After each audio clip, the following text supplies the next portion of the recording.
Yes, sir. Yes, sir. This is question to Mr. Suresh. I am Shubhendu. I am the director of Odisha State Cooperative Bank, Odisha.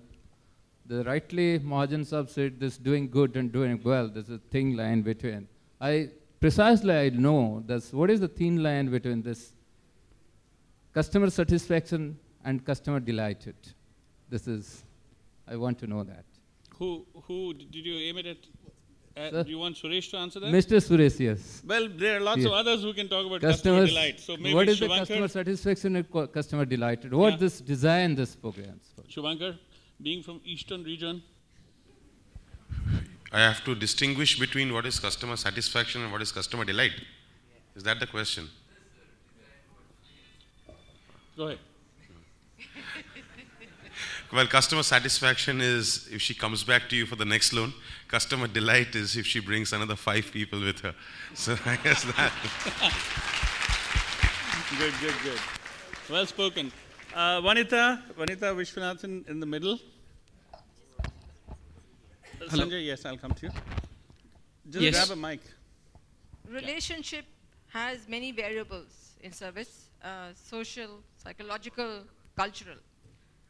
If everybody is coming out of B schools in the microfinance sector and don't get their foothold at the grassroots, how is this relationship going to get built?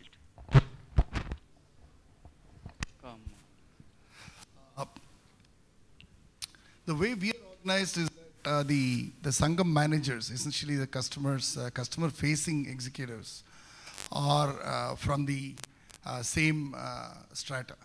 Okay, so first part is that we ensure that we hire people from the same community. So the empathy part of it, understanding these customers, ability to understand their needs, is one of the critical aspects for making a lending which is more relationship oriented rather than commercial transaction oriented. So that's the first part. Out of 16,000 employees we have, it's essentially from the same community we hire.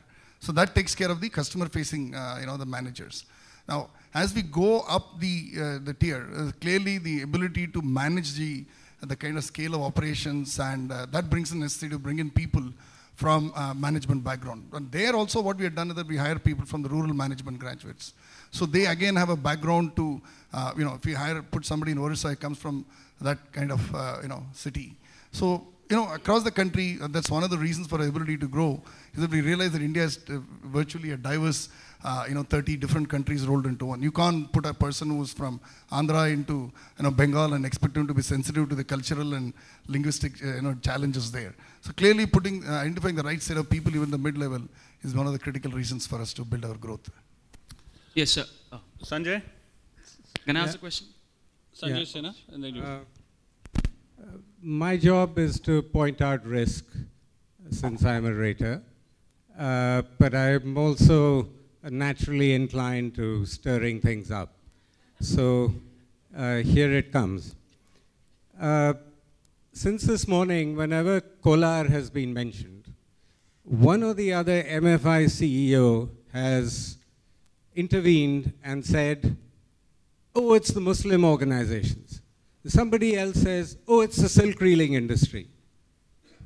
Come on, is it really the Muslim organizations and the silk reeling industry?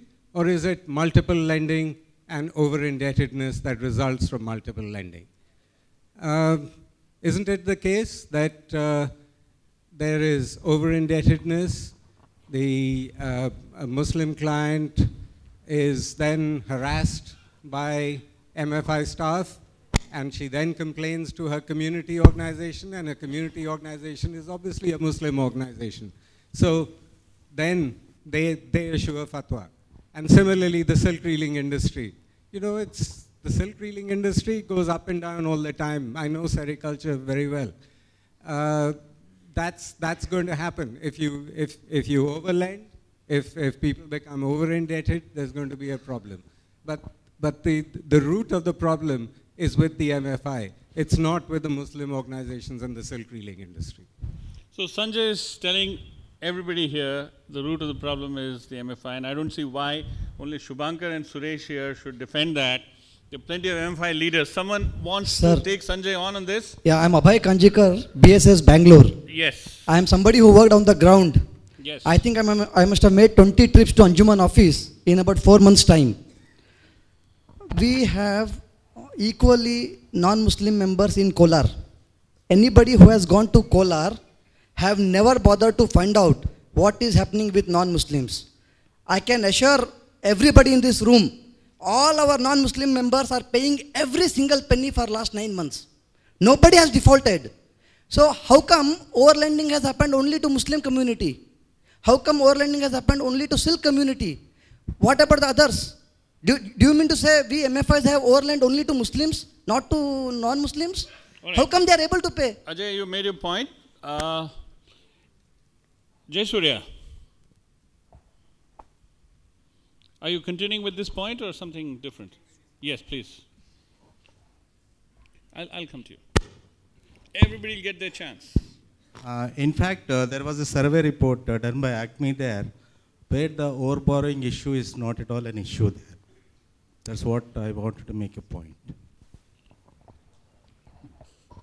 Overborrowing is not at all an issue. Less than 10% of the clients are exposed to the overborrowing, not more than 10%. And which survey are you quoting? ACME has done a survey. ACME being the Association of Karnataka Microfinance Institutions, so a certain degree of objectivity is there in the survey, I guess. Yes, yes. Right. Ramesh Belamkonda. Excuse me. Ramesh Belamkonda also is a practitioner in Karnataka, and since we are on that topic. Sanjay, you're somebody that I respect a lot, but I would respectfully suggest that maybe a little less armchair analysis and on-ground work would be good. I invite you to BSS. We'll host you.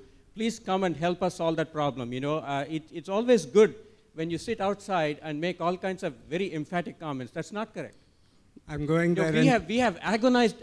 There's a note. I request you to please read it carefully with an open mind, with nothing bothering you for a while, and let it simmer in your mind for a couple of days. Would you guys like to move closer? Within. Okay, Sanjay. Exactly a couple of days is when I will reach Kolar, Ramesh. I'll be there. Yes. Well, if there's one person in this room who cannot be told that he needs to go to the field, it is Sanjay Sinha. But we'll move on to another point.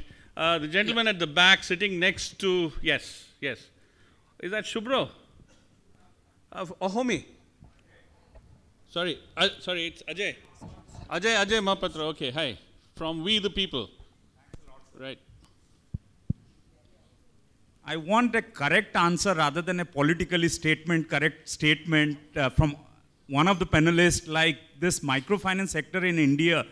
Is it really donors driven or like the community driven microfinance we are doing? Because I have seen, being a startup organization, we have been struggling this since last 2.5 years. Even if you want to do livelihood microfinance, but there are not many lenders who are willing to support that. And without referring a name to one of our lenders who are really committed to do the livelihood microfinance rather than microfinance.